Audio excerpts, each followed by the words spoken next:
இப்பொழுது ஆண்டுடைய வார்த்தை ஜெபத்தோடு கூட நாம் கடந்து செல்லலாம். தேவன் நம்மோடு கூட பேசுவார். தொடர்ந்து நாம் ஒரு காரியத்தை பார்த்து கொண்டு வருகிறோம்.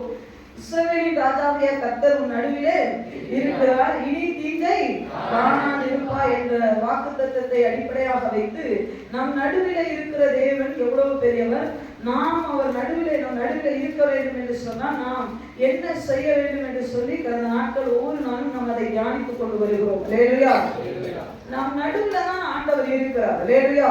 அநேக நேரங்களிலே நாம் அவரை புரிந்து கொள்ளவோ உணர்ந்து கொள்கிறதோ இல்லை. அல்லேலூயா.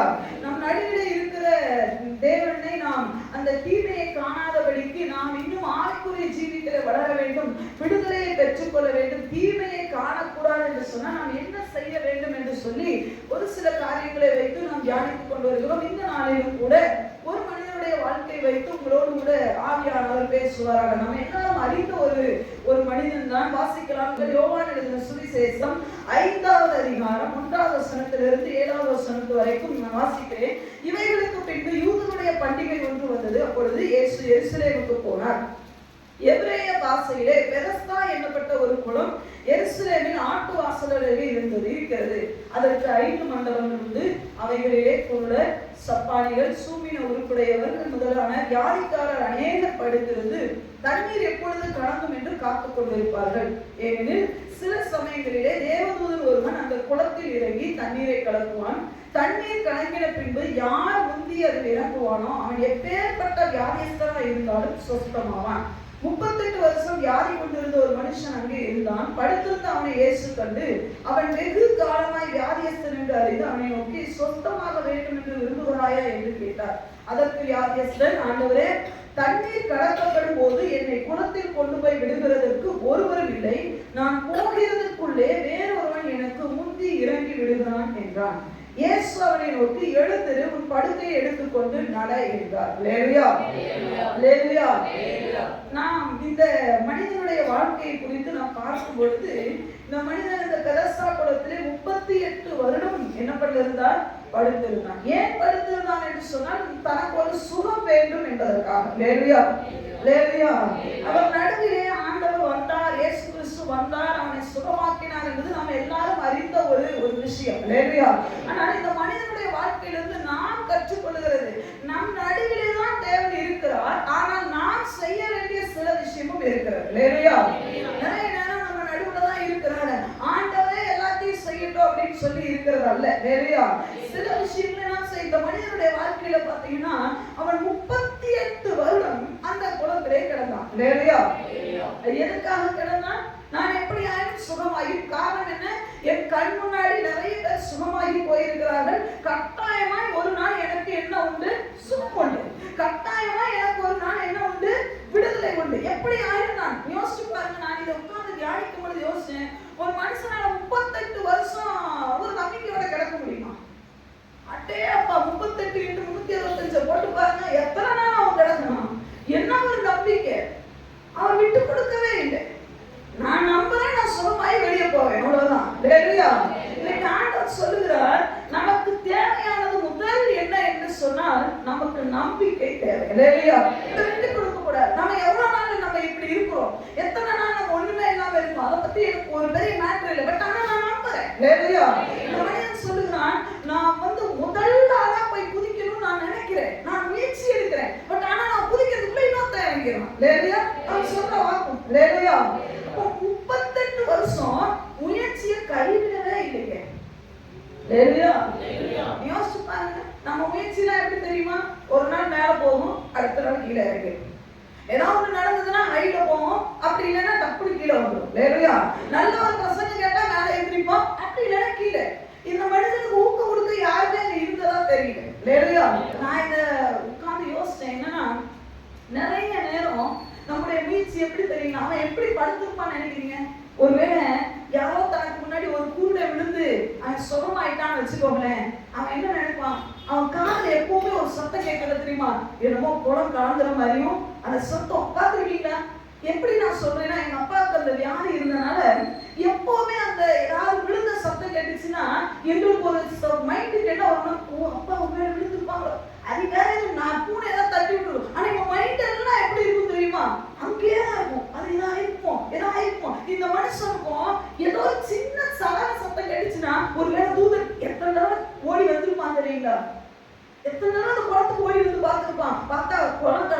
சும்மா அது வேற ஏதோ இப்படி எத்தனை தடவை 38 வருஷம் அந்த மனுஷன் ட்ரை பண்ணிக்கிட்டே இருந்தான். விசுவாசியே, ஆண்டவர் உங்களோட கூட சொல்லுகிறது, விசுவாசத்தை எக்காரணத்தை கொண்டு விட்டுறாதீங்க. நான் விட்டு கொடுக்க மாட்டேன். ஹல்லேலூயா. யார் என்னை தடுத்தால், யார் எனக்கு எதிராக இருந்தால், எது என் கூட இருந்தால், எது என்னை விட்டு போனாலும் நான் இருக்கிற இடத்துல நான் இருப்பேன். ஒண்ணு, நான் விடுதலை ஆகாம வெளியே போக மாட்டேன். நான் ஆண்டவர் இடத்துல இருந்து கேட்டதை பெற்றுக்கொள்ளாம விட்டு கொடுக்கவே போறதே. ஹல்லேலூயா. என்ன சொன்னாங்க? பிரதருடைய சாட்சியை கேட்டீங்க, இவங்க வேண்டானாங்க, அவங்க வேண்டானாங்க அப்படின்னா என்ன தெரியுமா? நீ போனா நாங்க ஹெல்ப் பண்ண மாட்டோம், அதான் அர்த்தம். ஹல்லேலூயா. என்ன சொன்னாங்க? ஊழியத்துக்கு வருகிற உண்மையா ஊழியம் செய்கிற எல்லா பிள்ளையுடைய சாட்சியம் தான். உன்னால ஷைன் பண்ண முடியாது, நீ ஜெயிக்க முடியாது. என்ன சொன்னாங்க? பெண்ணால ஊழியவே செய்ய முடியாது, பட் அழைத்தவர் அவர் என்று சொன்னார். எனக்கு முன்னாடி தெரிஞ்சு போச்சு, இதுதான் என்னுடைய காரியம்னா நான் அங்க நின்னுடுவோம். ஹல்லேலூயா. பிடிவாக நான் நிக்கிறத பாருங்க. ஹல்லேலூயா. நான் இதை தியானிக்கும் போது ஆண்டவர் சொன்னாரு, ஆண்டவரே இவனுடைய முயற்சியை உண்மையான மனுஷனை சொல்லி தெரியணும் உங்களுக்கு நல்லா தெரிஞ்சிருக்கும் தானே ஆண்டவரேன்னு கேட்டா, இது ஒரு எப்படி சொல்றதுன்னா ஒரு இமேஜின் தான். இதை தியானிக்கணும் தான், கர்த்தருடைய வேதத்தை தியானிக்கணும் போட்டு. ஹல்லேலூயா. நான் யோசிச்சேன், தூதனை அனுப்புனது யாரு?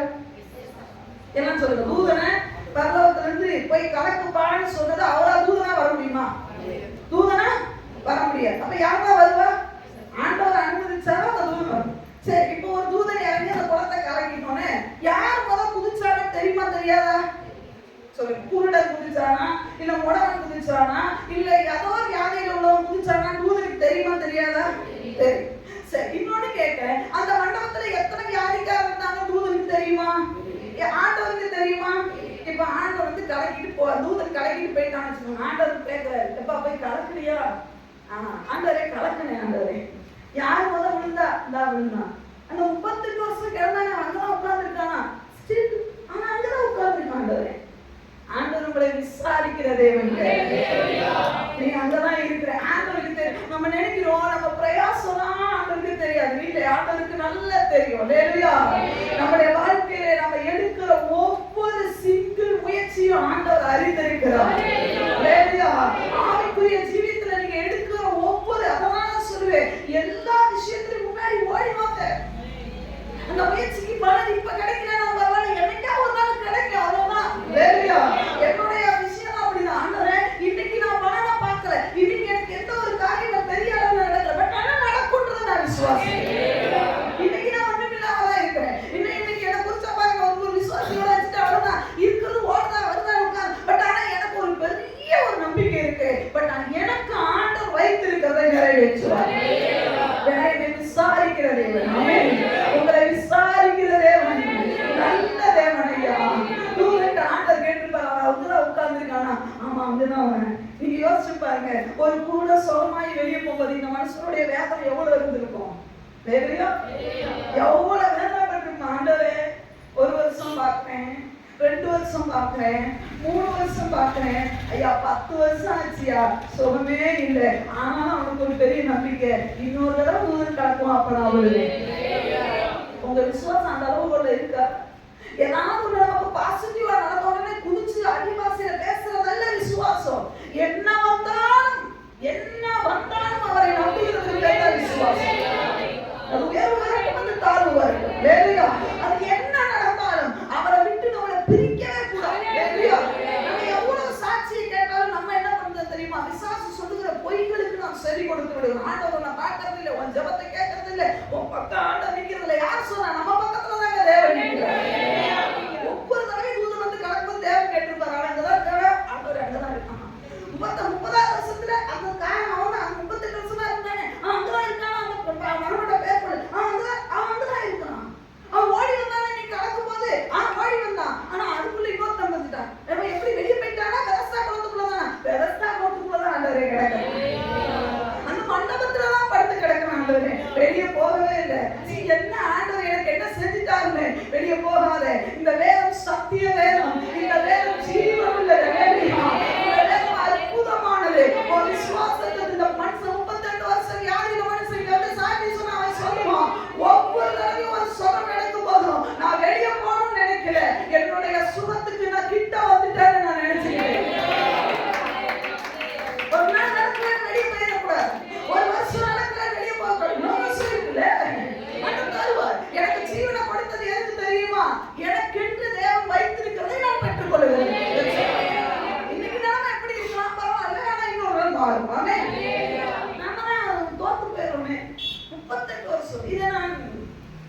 தியானிக்கும் பொழுது ஆண்டவர் சொன்னாரு, உன்னுடைய முயற்சிக்கு நீ முயற்சியை கைவிடவே கூடாது.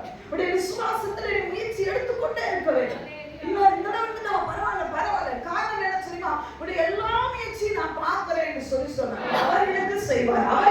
அதனாலதான் இவன் ஆண்டவரை போய் பார்க்கல, ஆண்டவரே வந்துட்டார். அப்படின்னா என்ன அர்த்தம்? இதை யோசி பார்க்கும்போது பகவத்திலிருந்து தேவன் இறங்கி வரும்பொழுதே ஒரு யோசனையோட வந்தார். என்ன தெரியுமா, நிறைய வேலை ஆண்டவருக்கு இருந்தது. 3 வருஷம் அவர் இடைக்காம ஊழியம் செஞ்சார். அதுல ஆண்டவர் ஒரு பிளானோட வந்தாரு. இன்னும் 38 வருஷம் மனுஷனையும் போய் பார்க்கணும்னு சொல்லி. உங்களுக்கு ஒரு பிளான் உண்டுங்க. உங்களுக்கு தேவை ஒரு பிளான் வச்சிருக்கிறேன். அதுக்குள்ள நீங்களே அதை கொலாப்ஸ் பண்ணிவிடாதீங்க. வெளியே போய் எல்லாம் சுத்திடுவாங்க. ஐயா, சமாதானத்துக்கான ஒரே இடம் எங்க தெரியுமா?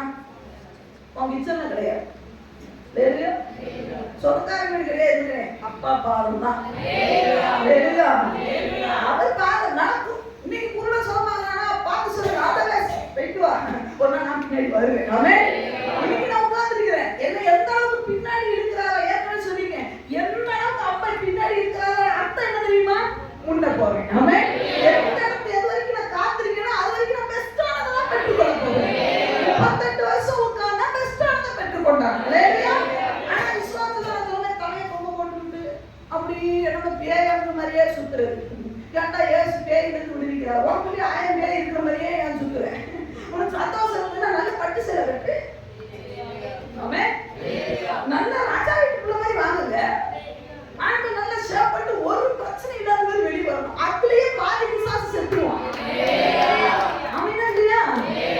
நல்ல இருக்கிறது பெஸ்டான பட்டு புடவை கட்டிட்டு சும்மா வேற லெவல்ல அப்படி சும்மா மேக்கப்ப பண்ணிட்டு அது ஓவர் லிப்ஸ்டிக்லாம் போட்டக்கூடாது. பார்க்கலாம் அப்படி போயிருமா பயந்துருவான். அப்படின்னா செய்யக்கூடாது. சரியா? அழகா போட்டு வெளியே வந்து கம்பீரமா இருக்கும். பாருமா விசாரிச்சு ராத்திரி இவ்வளவு பிரச்சனை கொடுத்தேன், இனி பாரு எப்படி வந்து நிக்கிறான். அதான் நம்ம அப்படி கிடையாது. இருக்கிறதுலயே ஒரு தீர்த்த சேலை எடுத்துக்கிறது, இருக்கிறதுலயே அதுக்கு மேட்ச் இல்லாத ஒரு பிளவுஸ் எடுத்துக்கிறது. கேட்டா இவங்க துக்கமா இருக்காங்க. எதுக்கு துக்கமா இருக்க? ஏசு சிலுவையில் அடிச்சுட்டாங்க துக்கமா இருக்க? இல்ல, விசுவாசிக்கிறேன். என்னமா சத்தமா என்னத்த விசுவாசிக்கிற? கல்லறை தோண்டிட்டாங்க. உண்மையை சொல்ல போனா யோசிச்சு பாருங்க. ஒரு இப்படி ஒரு டிஃபரெண்டா யோசிக்கலாமே. சாராளுக்கு குழந்தைய தருவேன்னு சொல்லிட்டாருன்னா சாரா நல்லா சாப்பிடணுமா கூடாதா? இதுல மட்டும் பெண்கள் எதுக்கு சாப்பிடணும்? நம்ம அப்படி கிடையாது. சொன்னாரு சோறு வேணும், அது வேண்டாம். ஏமா குழந்தைய பெற்றோம்னா வேண்டாவா? பக்கத்துல ஆசீர்வாதம் வேணுமா வேணாவா? நல்லா நல்லா கை பிடிச்சிக்க. ஆசீர்வாதம் வேணுமா வேணாவா? பழம் வேணுமா வேணாவா? நல்லா சாப்பிடுங்க. என்ன புரியுதா இல்லையா கேளுங்க.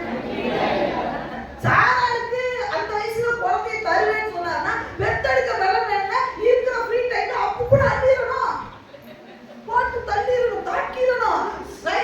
சும்மா இருக்கும்போது போட்டு அள்ளிடணும், வேலை செய்யும் போது மாடா உடைச்சிடணும்.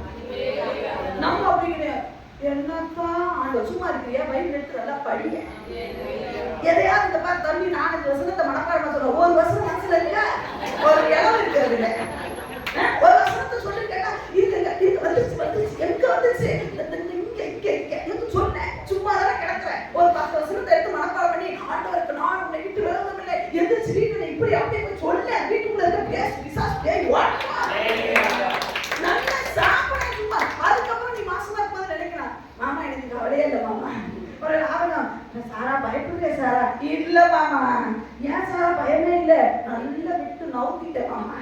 எப்ப சாரா நவுத்துனேன்? நான் வந்து குழந்தை பெத்துக்காம இருக்கும் போதே நவுத்துனேன். நமக்கு 3 படி மாவு எடுத்து பெரியது அப்பெல்லாம் ஒரு பெரிய மேட்டர். தூதர்கள் வரும்போது யார் மாவு எடுத்து பெசஞ்சா? வயசானம்மா 3 படி மாவு எடுத்து பெரியுமா? வயசுக்குள்ளேயே பெரிய முடியும். கண்ணைக்கு 3 பொடிகள் ஆத்துடி. அம்மா பெணச்சதுக்கு காரணம் என்ன தெரியுமா? ஆதிச்சு போண்டிட்டன்னு உள்ள போச்சு. விசுவாசிக்கிறவன் பதற மாட்டான். நம்ம வாயவே திறக்கிறது இல்லை. வாயை மூடிக்கிட்டே இருந்துட்டு திடீர்னு ஆண்டவர் பிரசன்ஸ் கொடுத்தோன்னு எப்படி திறக்க முடியும்? சொல்லுங்க. அந்த அபிஷேகம் அப்ப வந்துரு சிஸ்டர். ஆமா, ஆண்டவர் எல்லாத்தையும் கொடுத்து அதையும் அபிஷேகம் தானா தருவா இருக்கும். ஹalleluya 38 வருஷம் சூப்பர்மேன். அவர் சொன்னார் என் முயற்சியை விடவே இல்லை. ஒவ்வொரு தடையும் முதல்ல நான் கொடுக்கணும்னு நினைக்கிறேன், முடியல. பட் ஆனா உட்கார்ந்துருக்கேன் இங்கே. ஆண்டவர் வந்தார் ஓப்பான்னு சொல்லிட்டார். ஹalleluya சரி, அது ஒண்ணு. ரெண்டாவது செய்த விஷயம், இதோட நான் விசுவாசத்தை பற்றி மட்டும் சொல்லிட்டா இது முடியாது. ஹalleluya 5வது அதிகாரத்துல 1வது வசனத்திலே பாருங்க, உடனே அந்த ஆண்டவர் சொன்னார் எழுந்திரு, உன் படுக்கையை எடுத்துக்கொண்டு நட என்றார். உடனே ஆண்டவர் சொல்லிட்டார், வேற எதுவுமே சொல்ல, எப்பா எந்திரி நட, சோமானே நடந்தோடனே உடனே அந்த மனுஷன் சொஸ்தமாகி தன் படுக்கையை எடுத்துக்கொண்டு நடந்து போனான். இப்பதான் பிரச்சனையே ஆரம்பிக்குது. நடந்தாதான் பிரச்சனை. எல்லாரும் சொல்லுங்க, சத்தமா சொல்லுங்க. நீங்க உட்கார்ந்து கிறிஸ்தவராக பிரச்சனையே இல்லை. சமய தேய்ச்சிக்கிட்டே இருந்தா பிரச்சனை. செயல்படுகிற கிறிஸ்தவன் ஏன்னா நீந்திர மீன் தான் பிரச்சனை. செத்த மீன் எப்படி போகும் தெரியுமா? நமக்கு எல்லாம் தெரியும். ஆனா நான் அப்படியே நான் உயிரோட இருந்தாலும் சிஸ்டர் எது நீச்சல் போடணும். அவன் இவன் நடந்தான். அது வரைக்கும் வராத ஆட்கள்லாம் வந்தாங்க பாருங்க. நடந்தான். உடனே என்ன வந்துச்சு, அந்த நாள் ஓய்வு நாளா இருந்தது. 10 ஆதலால் யூதர்கள் குணமாக்கப்பட்டவனை நோக்கி, இது ஓய்வு நாளா இருக்கிறது, படுக்கை எடுத்துக்கொண்டு போகிறது உனக்கு நீ பண்றது தப்புடா. ஓய்வு நாள நீ படுக்கை எடுத்துட்டு போய் என்ன பண்ணக்கூடாது, நடக்க கூடாது. இது சரி கிடையாது. யூதர்கள் நியாயப்பிரமாணத்தை எடுத்து வந்தான். ஓய்வு நாள நீ செய்யக்கூடாததை செய்யற. இவன் சொல்றான் 38 வருஷம் நியாயப்பிரமாணத்தை போதிக்காதவன் எப்ப எதுக்கு வந்தேன்? நம்மனே கேட்போம்ல, நம்ம நிறைய பாஸ்டர்ட்ட கேட்போம்ல, அப்படிதானே? நமக்கு நிறைய பழக்கம், அந்த பழக்கம் வந்து எதிர்த்து பேசுறதுல நம்மளை அடிச்சுக்க இன்னொரு பையன் பிறக்கணும். அது யார்கிட்ட அனுபவம். ஊழியக்காரனையும் ஆண்டவரையும் எதிர்த்து பேச நல்லா பேசும். இவன் சொல்றாங்க நடக்கவே கூடாது. ஆனா இவர் என்ன சொன்னா, அவன் அவர்களுக்கு பிரதியுத்தரமாக, என்னை சொஸ்தமாக்கினவர் உன் படுக்கையை எடுத்துக்கொண்டு நடவென்று எனக்கு சொன்னார், அதனால் நடக்கிறேன். ஒரே வார்த்தையில முடிச்சுட்டாரு. என்ன சுகமாக்கணும் நடந்தார், நான் நடக்கிறேன். அவர் சித்தம் இது நான் செய்யறேன். அதுக்கு முன்னாடி 38 வருஷமா பெருசா படுத்திருந்தாலும் அவங்க சபை என்னன்னு தெரியாது, என்ன ஏது ஓய்வு. ஆனா அவருக்கு ஒண்ணு தெரியும், என்ன சுகமாக்குனவர் நடந்தார், நான் நடக்கிறேன். தேவ சித்தம் தெரிஞ்சுன்னா டகாம செஞ்சிடணும். எவன் எடுத்து வந்தாலும் ஒன்னே ஒண்ணு சொல்லு, அவர் செய்ய சொல்லியிருக்கிறார், நான் செய்வேன். அவர் யாரும் தெரியுமா? அவர் எப்படி பேசுறார்? எனக்கு அதெல்லாம் தெரியாது. அவர் செய்ய சொன்னா நான் செஞ்சேன். அவர் செய்ய கூடாதுன்னு சொல்லிட்டா செய்ய. நம்ம அப்படி கிடையாது. ஆண்டவரே கிதியோனுக்கு ஒரு அடையாளத்தை காட்டினது போல நானும் ஒரு சாக்கு பைய வெளியே போடுறேன். கிதியோனுக்கு தான் அடையாளம் காட்டினாரு. ஒரு மாதிரி பாக்குறீங்க, யாருக்கு காட்டினாரு? கரெக்டா தான் சொல்றேன். போட்ட மாதிரி ஒரு சாக்கை என் வீட்டு மொட்டை மாடியில போடுறேன். சரி, பூமியெல்லாம் பணி, மொட்டை மாடி எல்லாம் பணி, ஆனா சாக்கு மட்டும் எத்தனை நாள் அடையாளத்தை கேட்பேன். தேவன் சொல்லிட்டார். அவர் சொல்ல பார்த்தீங்களா, என் ஆண்டவர் பேசிட்டாரு, எங்க நீ பார்க்க மாட்டேன்னு. ஆண்டவர் தரிசனம் சிலுவையை போட்டார். சிலுவையை போட்டாலும் சரி, சிலுவையை போடணும் சரி, அவர் சொல்லிட்டார்னா அதுதான். முடியாத இடத்துல போய் சாதிச்சுட்டு நிற்கிறாரு. நமக்கு தேவ சித்தம், நிறைய பேரு தேவ சித்தம் நல்லா தெரியும். ஆனா இடையில ஒன்னே ஒண்ணு ஆடு பத்தீங்களா, என்ன தெரியுமா? பிரஸ்டீஜ். சுய கௌரவம் ஒண்ணு இருக்கு பத்தீங்களா? ஏன்னா எல்லார்கிட்டயுமே ஒண்ணு சொல்லிருப்பான். என்னுடைய பிரதர் சொன்ன மாதிரி ஜெர்மனிக்கு போறதா என்னுடைய பெரிய தரிசனம், பெரிய என்னமோ சொன்னான், ஒரு பெரிய ஆசை. இப்ப மறுபடியும் அதே ஆள்கிட்ட போய் சொல்லணும், என் தரிசனம் இப்ப மாதிரி. இப்ப வந்து நீ என்ன சொன்னாங்க ஜெர்மனி, இப்ப என்ன மாத்தி. இப்போ இந்த 7வது சம்பவத்தை நீங்க மனசுல வச்சுக்கிட்டீங்கன்னா தெரியும். 7வது என்ன சொன்னா, எல்லாரும் முன்னாடி ஆடுனால ஒத்தி ஆடுனாலா ஆடுறவனே நம்பிடக்கூடாது. புரியுதா? எவ்வளவு ஆடிடாதீங்க. ஆடிட்டா இப்ப இவன் சொல்றான், எல்லாரும் முன்னாடி சொல்றாங்க என்னன்னா, நீ என்ன கேட்டாலுமே. இப்ப அவன் என்ன கேட்டுட்டா? யோவான் தலையை கேட்டார். இப்ப நம்ம ஆளுக்கு தெரியுது யோவான் ஸ்நானகன் ரொம்ப பரிசுத்தம் உள்ளவர். அவன் சொல்ற ஆலோசனை ரொம்ப சூப்பர். ஆனா இப்ப சுத்தி இருக்கவங்களா என்ன நினைப்பாங்க நம்மள? ஐயோ, இன்னைக்கு பிரச்சனையா தான். ஆண்டவர் சித்தம் செய்யறதுல ஒரு பெரிய பிரச்சனை என்ன தெரியுமா? எல்லாரும் என்ன நினைப்பாங்க. நான் சொல்றேன், நினைக்கிறவனா உனக்கு சோறு போட்டானா சொல்லு. எல்லாரும் என்ன நினைப்பான்னு யோசிக்கிறீங்க. எவனாலும் சோறு போட்டானா? நமக்கு நம்ம பிரச்சனையோட இருக்கும்போது வந்து என்ன விசாரிக்காத ஆட்களை குறிச்சு நீங்க கவலைப்படுறீங்க. சரியா? இதுக்கு நல்ல ஒரு எக்ஸாம்பிள், ஆண்டோட சித்தத்தை பரிபூர்ணமா செய்தது யாருன்னு கேட்டீங்கன்னா 35வது அதிகாரத்திலே தாவீதும் அந்த நாபாலுடைய மனைவியும் உரையாடுகிறது வரும். தாவீது வேகமா வராரு. எதுக்கு வராரு? நாபால அழிக்கிறதுக்கு வர. டேய் நான் எவ்வளவு காப்பாத்துறேன், கூட கூட வேண்டாம்னு சொல்றாரு. அவனுக்கு பொழுது விடுகிற வரைக்கும் காலையில வரைக்கும் அவனுக்கு ஒரு நாய் இது வந்தா பாத்துக்கலாம்டா. கடவுளை எனக்கு அது பயங்கர சத்தியமா போட்டு பயங்கர வீராவஸ்தோட வர. அவர் மனைவி கிட்ட கூட நெருங்கல. நம்மால யார் வராங்க? அரியாய் வராங்க. வந்து சொல்றாங்க தலை உப்புற விடுது. ஐயா தாவிதே தேவ சித்த இது இல்லையா? ஓ அவன் வழியை பார்த்து நம்ம என்ன கேட்போமா? 400 பேருக்கு மத்தியில நான் என்ன வீர வேஷம் முழங்கிருக்கிறேன், அப்படி பட்டையத்தை உருவி சம்ம ஜம்முன்னு வந்திருக்கிறேன். இந்த பொம்பளை வந்து தேவ சித்த இது இல்லாதது நம்மளுக்கு திரும்பி போனாமா? உன் வீரத்தை காட்டுறதுக்கு இது ஞாபகம் இல்லை. தேவ சித்தத்தை நிறைவேற்றுறதுக்கு மத்தியில நம்முடைய வீராவேசம்லாம் வரவே, நம்முடைய என்ன வரக்கூடாது? சுய கௌரவம், பிரஸ்டீஜ் என்ன ஆகுது? நான் எல்லாருக்கும் முன்னாடி சொல்லிட்டேன், இப்ப நான் என்ன பண்றேன் திருப்பி போ. அதிகாரம் என்ன சொன்னா, நீ பழி வாங்க தேவன் உனக்கு அனுமதிக்கிற மகனை ஓடி போய் இந்த அதிகாரம் முன்ன பார்த்துட்டு அது ஒரு பொம்பளை பேச்ச கேட்டு நம்ம போக முடியும். ஆண்களுக்கு பெரிய பிரச்சனையா தான் ஒன்றாட்டி பிரச்சனை நம்ம கேட்கணும். அவன் என்ன பெரிய ஆனா இக்கட்டு நேரத்துல பிரச்சனையாத்துல எம்மா சோமனமா அப்படின்னு ஒரு பெரிய பிரச்சனை. அப்ப சொல்லு சும்மா காயக்கூடிய பழவையா இருப்பாங்க. இப்ப மட்டும் ஏங்க பொம்பளை பேச கேட்கற அன்னைக்கு யாருன்னா பழவையா அப்படின்னு சொல்ல முடியுமா? நம்மளால முடிய மாட்டேங்குது. அப்ப மட்டும் நம்ம சொல்ல வேணும். சில நேரம் ஆலோசனை சொன்னா வேலையை பார்த்து சும்மா எனக்கு எல்லாமே தெரியும். வேலையா வேலையா தாவீதுக்கு பிரஸ்டீஜ் வரவே இல்லை. 400 பேரோட வந்தவரு வீராவேசமா உலகிட்ட வந்தாரு. நாபால கொண்டு தீப்பண்டாரு. நாயை கூட விட்டு வைக்க மாட்டேன் வந்தவரு. அபிகாயில பேச்ச கேட்டோன்னே அந்த எல்லாரும் என்ன சொல்லிருப்பாங்க? அபிகாயில் கொண்டு வந்த திராட்சை கொலையை பார்த்து நம்மளால மயங்கிட்டார். ஆண்டவர் சித்தம் செய்யும் போது சில தேவையில்லாத வார்த்தைகள் நம்ம காதல் விடதான் செய்யும். அந்த அபிகாயில அனுப்புனது தேவன் நான் நினைக்கிறேன். அவர் சொன்னாரே பழி வாங்குவது ஓவேல கிடையாது, கிளம்பணும்னு தாவீது மேல அடிச்சிட்டாரு. அவ்வளவுதான். இதுல 400 பேர் என்ன நினைப்பாங்க? அதான் ஆண்டவர் இந்த வருடத்தினுடைய துவக்கத்திலே தேவன் எனக்கு சொன்னது, உன் சபையில கம்மியான ஆட்கள் வந்தாலும் ஜனங்களை டிபெண்ட் பண்ணி நிக்காத, பணக்காரன் வந்தாலும் டிபெண்ட் பண்ணி நிக்காத, நீ ஊழியத்துல என்ன மட்டும் சார்ந்து நிக்கணும்னு சொல்லி தாவீது 400 பேரை சார்ந்து நிக்கிறீங்க, தேவனை சார்ந்து நிக்கிறாரு.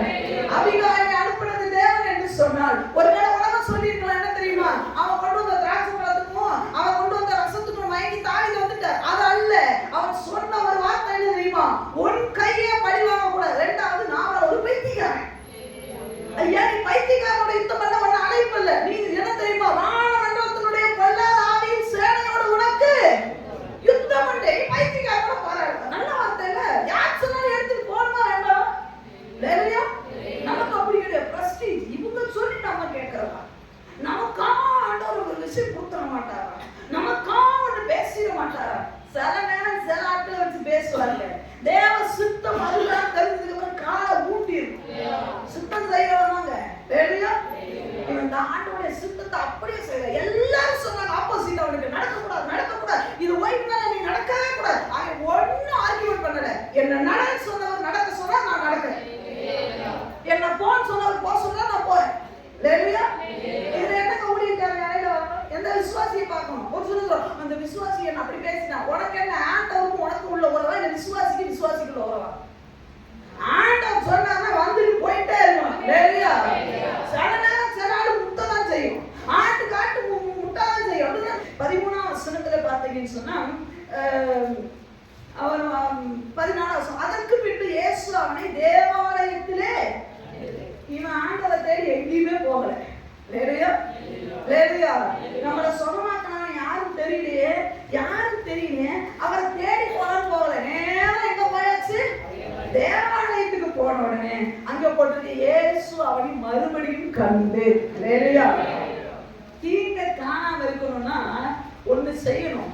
யாத்ராகமங்களின் புத்தகம் 3ஆவது அதிகாரம் 4ஆம் வசனத்திலே போடப்பட்டு இருக்கிறது. மோசே அந்த முச்செடி தரிசனத்தை பார்க்க கிட்ட வருகையில், அவன் கிட்ட வருகையில் கர்த்தர் அதை கண்டார் போட்டிருக்கு. யாரெல்லாம் ஆண்டவரை நெருங்கணும்னு நினைக்கிறாங்களோ அவங்களதான் ஆண்டவர் பார்ப்பார். கிட்ட வரணுங்க.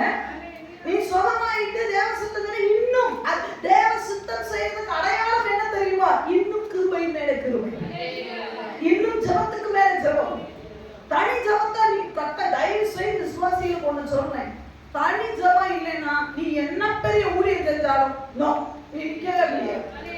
நீங்க சிறுவர் ஊழியம் செய்யணும், நீங்க வாலிபர் ஊழியம் செய்யணும், நிறைய ஊழியர்கள் செய்யுங்க எங்க பிள்ளைகள். ஆனா தானே அடிக்கடி நான் சொல்லிக்கிட்டே இருக்கிறேன், எத்தனையோ சிறுவர் ஊழியம் செஞ்சவங்க பேக் அடிச்சுட்டாங்க. காரணம் என்ன தெரியுமா? தனி ஜெபம் இல்லவே இல்லை, தனி வேற தியானமே இல்லை. வேதத்தை தியானிக்கிறதுக்கு ஒரு டைம் ஸ்பெண்ட் பண்ணுங்க.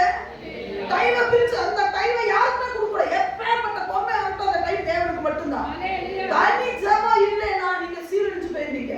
கிறிஸ்தவத்துல நினைச்சு நிக்கவே முடியாது. வருகிற காற்று நல்ல ஒரு மரம் எதுல நிக்கும் தெரியுமா? வேர்ல நிக்கும். வேறையா பெரிய மரமா இருக்கலாம், ஆனா தெரியாத வேறு ஒண்ணு இருக்கு பாத்தீங்கன்னா, அந்த வேர் யாருக்குமே தெரியாது. யார் கண்டுக்கு அந்த வேர் மாட்டாரு. ஆனா அந்த வேர் என்ன தெரியுமா? அப்படி தண்ணியை தேடி போகுமா. தண்ணி எங்க இருக்குன்னு வேர். ஏன்னா இந்த வேர் தண்ணியை உரிச்சு மேல அனுப்பினாதான் இடையில பச்சை பேசு. நீ தனி ஜெபத்துல அப்படி தேடணும். வேறையா ஆண்டவரே, தனி வேற தியானத்துல என்னோட பேசுனாங்க. இந்த வேரை உள்ள அடியில விடணும்ல. தனி ஜெபத்துல விடாதவன் மேல என்ன பண்ணுவான் தெரியுமா? காலம் எல்லாம் பார்த்தாலும் இத்தூர் தான் உழைச்சு நிற்பான். இன்னும் சொல்லப்பட காஞ்சு போயிருவான். என்ன ஆண்டவர் எனக்கு செஞ்சுட்டார். ஆனா நீ வேறு தனி ஜெபத்தை விட விட ஆண்டவரே, வாழ்ந்தாலும் உம்மோடுதான், மரித்தாலும் உம்மோடுதான். வேறையா இன்னும் யோசிச்சு பாருங்க. இந்த தினம் நமக்கு ஒரு ஸ்பெஷலான ஒரு தினம். இந்த மூணுமே நமக்கு சரியா வரும். விசுவாசம் வேணும், தேவ சுத்தம் நிறைவேற்றணும். இது ரெண்டு இருக்கிறான் ஜபத்துல கட்டாயமா தரிச்சிருப்பான். தனி ஜபம் அதுல போட்டிருக்கு, அவன் தேவாலயத்துக்கு போனான், தேவாலயத்துல இயேசு அவனை கண்டார். வேற எங்கேயும் அவனை பார்க்கல. தேவாலயத்துக்கு போனோடனே அவனை கூப்பிடுறாங்க, இப்ப தனியா அவங்க கூட போயிட்டு அங்க இருக்கும்போது நீங்க இந்த வசனத்தை நான் நிறைய குறிப்பிடணும். அவங்க கூட்டம் நிறைய இருந்தனால தன்னை சுகமாக்குனவர் யாருன்னு அவனுக்கு தெரியல. ஆனா தேவாலயத்துல வரும்போது ஆண்டவரை கூப்பிட்டார், நான் தான் அவனை சுகமாக்கினேன், நீ இனிமே பாவம் செய்யக்கூடாது, சரியா இருக்கா போப்பா அனுப்பிச்சு விட்டார். இல்லையா? தனி ஜெபத்துல இருங்க, உங்க மிஸ்டேக் தேவன் காட்டுவார். தனி ஜெபத்துல இருங்க, உங்களுக்கு என்னைக்கு எந்த வாசல் அடைக்கப்பட்டிருக்கு அந்த வாசலை திறக்கக்கூடிய தரவுகள் என்ன உங்க கையில தருவார். உங்க பிள்ளைகளை என்கரேஜ் பண்ணுங்க, நல்லா படிக்கணும், சந்தோஷம் படிக்கணும். நான் வேணானே சொல்லல. அதை விட முக்கியமான ஒரு விஷயம் தனி ஜெபம். என்ன ஜெபம் பண்றது? வெறும் ஸ்தோத்திரமே போடு. இல்லையா? ஜெபம்னா தெரியலையா? என்ன வாயில வரதுனே ஒண்ணுமே தெரியலைங்க. பரவாயில்ல, வெறும் ஸ்தோத்திரம் ஸ்தோத்திரம் ஸ்தோத்திரம் ஸ்தோத்திரம். ஆண்டவரே நன்றி எத்தனை சொல்லி கொடுத்தீங்க, நன்றி சொல்லுங்க, சாரி கேளுங்க. என்ன இதெல்லாம் அந்த தேவாலயத்துக்குள்ள போனவனே ஆண்டவர் வந்தார். தனி ஜெபம் இல்லாத வாழ்க்கை கிறிஸ்தவ வாழ்க்கை ஃபெயிலியர். வேத தியானம் இல்லைன்னா நீ தோத்துருவ. கட்டாயம் சொல்றேன். எவ்வளவு பெரிய திருச்சபை இன்னும் எப்பேற்பட்ட மிஷினரியை கொண்டு வந்து அவங்க கண்ணீரோட நான் சாட்சி கேட்டா நீங்க மனம் திரும்ப மாட்டீங்க. இந்த சாட்சி கேட்டவங்க வீட்டுல உட்காந்து அழணும். என்ன தெரியுமா அழணும்? 30 வயசுல இருந்த மனம் சாட்சான என்னால ஏன் வச்சிருக்கேன்னு கேட்க தெரியலன்னு வச்சுக்கீங்க. நான் போய் கேட்கணும் ஜபத்துல 43 வயசுல என்னத்த சாதிச்சேன்? ஒண்ணுமே கிடையாது. 30 வயசுல அந்த மகன் என்னமோ சாதிச்சுட்டாரு, நம்ம அழுவுமா இல்லையா? நான் இப்ப மட்டும் கேட்டு கைட்டு அவ்வளோ சூப்பர் நல்லா இல்ல இந்த கேட்ட என்ன சாட்சி? தனி ஜபத்துல உட்காரு. தனி ஜபம். மோசே கிட்ட வருகிறதை கர்த்தர் கண்டு அப்புறம் அந்த கோடு மாறிச்சு. அற்புதம் போல வாழ்க்கை அற்புதம் மாறணும்னா நீங்க அநேகருக்கு உபயோகமாகணும்னா இன்னும் உண்மை சேரணுமே, இன்னும் கிட்டி சேரணுமே. இல்லையா? இன்னும் உண்மை நெருங்கணுமே. இந்த போன வருஷத்தை கேட்டு இந்த வருஷம் ஒரு பர்சன்டேஜ் இன்க்ரீஸ் ஆயிடும். இல்லையா? இந்த மாதத்துக்கு அடுத்து அடுத்த மாசம் இன்னும் கொஞ்சம் இன்க்ரீஸ் ஆயிடும். போன வருஷம் ஒரு தடவை பைபிள் படிச்சுன்னா இந்த வருஷம் 2 தடவை ட்ரை பண்ணுங்க. இல்லையா? நம்ம அப்படி போன வருஷம் நல்லா புறம் பேசினா இந்த வருஷம் நிறைய பேரை பத்தி புறம் பேசணும் சிஸ்டர். அதான் என் கான்செப்ட். தூக்கிடுவா சபையை விட்டு யாரை பத்தி பேசக்கூடாது. இல்லையா? நமக்கு ரைட் சைடு கிடையாது. இல்லையா? யார் என்ன நடக்குது யார் என்ன நமக்கு தெரியாது. பேசணும்னு நினைக்கிறீங்க ஆபிரகாமை பத்தி பேசுங்க. அம்மா கட்ட ஆபிரகாம் இல்ல, பைபிள்ல இருக்கிற ஆபிரகாம். நம்ம நினைச்ச ஆபிரகாம் பத்தி பேசுறாங்க தெரியும், அந்த ஆபிரகாம் இல்ல. இல்லையா? வேதத்திலே விசுவாசத்தின் தகப்பனாகி ஆபிரகாமை பத்தி பேசு, தாவீதை குறித்து பேசு, உருப்பட்டுருவேன். கண்ட கழுதையை பத்தி பேசினா உருப்பட முடியாது. ஆமென். அப்ப நெருங்கும் பொழுது தேவனுடைய வாழ்க்கையில வந்து மறுபடியும் ஆண்டவர் அவர்கிட்ட வந்து சொன்னாரு, உன் பாவம் சரியாயிடுச்சு, இனி பாவம் செய்யாத, கரெக்டா நடந்து போய் சொல்லி தட்டி கொடுத்து அனுப்பி விட்டார். இல்லையா? நம்ம எல்லாரும் தொடர்ந்து நடத்துங்க, ஆசீர்வதிங்க, எப்போட மாற்றுங்க, வழி நடத்துங்க. இயேசு கிறிஸ்துவின் மூலம் ஜெபம் கேளும். இந்த ஜீவனுள்ள அன்பின் நல்ல பரலோக பிதாவே. ஆமென்.